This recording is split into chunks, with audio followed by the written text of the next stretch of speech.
எல்லோருக்கும் வணக்கம். 3ஆம் பாகத்தின் 5ஆம் அத்தியாயம் காஞ்சி ஒற்றன். கடந்த பதிவில் புலிகேசி வேங்கியிலிருந்து வந்த ஒற்றன் ஒருவனை சந்தித்ததையும் காஞ்சி ஒற்றனான குண்டோதரனை சந்தித்ததையும் பார்த்தோம். இப்போ 5வது அத்தியாயத்தை வாசிக்கலாம் வாங்க. வாதாபி சக்கரவர்த்தி குண்டோதரன் விஷயத்தில் நன்கு கவனம் செலுத்தாமலே இவனை யானையின் காலால் இடர் செய்யுங்கள் என்று கட்டளையிட்ட போது அருகில் இருந்த வாதாபியின் ஒற்றர் தலைவன் மிக்க பணிவோடு, அரசே, இவனை கொஞ்சம் விசாரணை செய்துவிட்டு பிறகு தண்டனை நிறைவேற்றுவது நலம் என்று தெரிவித்துக் கொண்டான். ஆம் ஆம், ஏதோ ஞாபகமாக சொல்லிவிட்டேன், அவனை இப்படி அருகில் கொண்டு வாருங்கள் என்று புலிகேசி கட்டளையிடவும் குண்டோதரன் அருகில் கொண்டு வந்து நிறுத்தப்பட்டான். அடே, நீ யார்? என்ன வேலையாக புறப்பட்டாய்? உண்மையை சொல் என்று கேட்போர் உள்ளம் நடுங்கும் அதிகார துணியில் புலிகேசி வினவினான். வாதாபி மன்னன் சென்ற 18 மாத காலத்தில் தமிழ் மொழியை நன்றாய் பேசவும் பேசியதை தெரிந்து கொள்ளவும் பயின்றிருந்தான் என்பதை இந்த இடத்தில் நாம் குறிப்பிட வேண்டும். ஏற்கனவே வாதாபி ராஜ்யத்தில் வழங்கிய பாஷையானது பாதி தமிழ் சொற்களை கொண்டிருந்தபடியால் தமிழ் மொழியை பயிலுவதில் புலிகேசிக்கு அதிக சிரமம் ஏற்படவில்லை. புலிகேசி கேட்ட கேள்விக்கு விடையாக குண்டோதரன், ஐயா, நான் என் தாயாருடைய மகன். கொள்ளிடத்துக்கு அக்கறையில் திருவெண்காட்டுக்கு போகலாம் என்று கிளம்பினேன். திருவெண்காட்டு வைத்தியரிடமிருந்து மருந்து வாங்கி கொண்டு வருவதற்காக போகிறேன் என்றான். எதற்கடா மருந்து? உனக்கு என்ன கேடு வந்து விட்டது என்று புலிகேசி கேட்டதும் குண்டோதரன் பயத்தினால் நடுங்கியவன் போல் பாசாங்கு செய்து, எனக்காக இல்லை ஐயா, அம்மாவுக்கு மருந்து. என் தாயார் அவள் இடிக்கும் போது உரலை விழுங்கிவிட்டாள், அதற்காகத்தான் என்றான். இந்த விடை அங்கிருந்தவர்கள் சிலருக்கு லேசான சிரிப்பை உண்டாக்கிற்று. புலிகேசியின் முகத்திலும் லேசான புன்னகை தோன்றியது. என்னடா உளர்கிறாய்? உன் அம்மா உரலை விழுங்கினாளா என்று அதட்டி கேட்டான். இல்லை இல்லை, உரலை விழுங்கவில்லை, உலக்கையைத்தான் விழுங்கினாள் என்றான் அதிக நடுக்கத்துடன் குண்டோதரன்.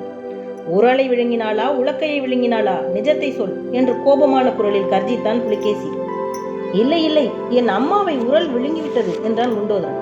அடே, என்னிடமே விளையாடுகிறாயா? உன்னை என்ன செய்வேன் தெரியுமா? ஐயா, மன்னிக்க வேண்டும், உங்களை எல்லாம் பார்த்தால் எனக்கு மிகவும் பயமாக இருக்கிறது. அதனால் மனத்திலே ஒன்று இருக்க நாக்கு எதையோ சொல்கிறது. இப்போது பயம் இல்லாமல் நிதானமாக யோசித்து உள்ளதை உள்ளபடி சொல்லு. என் தாயார் அவள் இடித்த போது உலக்கை தவறி கையில் விழுந்து விட்டது. அதனால் அம்மாவின் கையில் காயமாகிவிட்டது.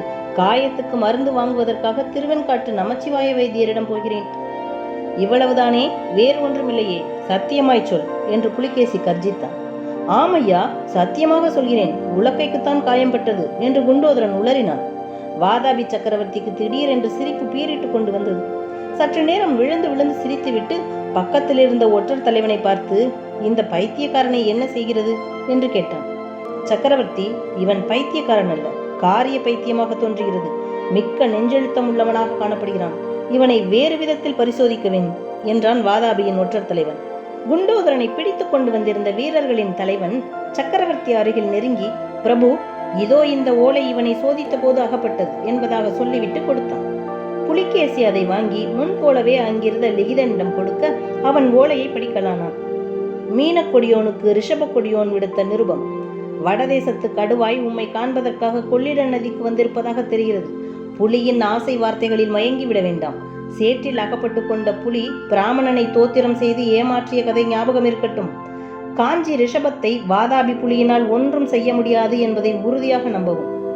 புலி சேற்றிலேயே கிடந்து பட்டினியால் சித்த பிறகு காஞ்சி ரிஷபத்துக்கும் மதுரையின் பெண்மானுக்கும் நீடித்த உறவு ஏற்பட இடம் இருக்கிறது. ஆனால் புலியின் பசியை தீர்க்க உதவி செய்தால் அது மதுரையின் மானுக்குத்தான் முடிவில் ஆபத்தாக முடியும். இதையும் மனதில் வைத்துக்கொண்டு உசிதப்படி நடந்து கொள்ளவும்.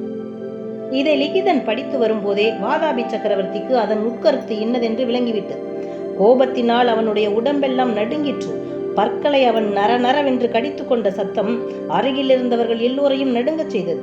குண்டோதரன் சற்று முன்னால் பயந்தவன் போல் நடித்து ஊரல் உலக்கை என்றெல்லாம் பேசியதையும் அதை கேட்டு தான் சிரித்ததையும் நினைத்த போது உண்டான அவமான உணர்ச்சியானது புலிகேசியின் கோபத்திற்கு இன்னும் தூபம் போட்டது. அடே ஒற்றா, வாதாபி புலிகேசியுடனா விளையாட துணிந்தாய்? கொண்டு போங்கள் இவனை. இவனுடைய கண்களை பிடுங்கிவிட்டு கழுத்தை வெட்டி கடுகுக்கு போடுங்கள் என்று கர்ஜித்தான். இப்படி குரூரமான ஆக்ஞையிட்ட போது புலிகேசியின் கழுகு போல சிவந்த கண்கள் குண்டோதரனை உற்று நோக்கின.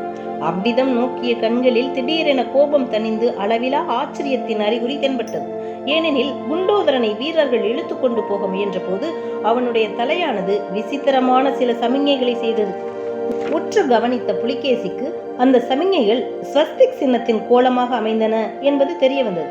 அதனாலேதான் அவனுடைய கண்களில் அத்தகைய வியப்புக்குறி தோன்றியது. நில்லுங்கள் என்று புலிகேசி மறுபடியும் கூவினான்.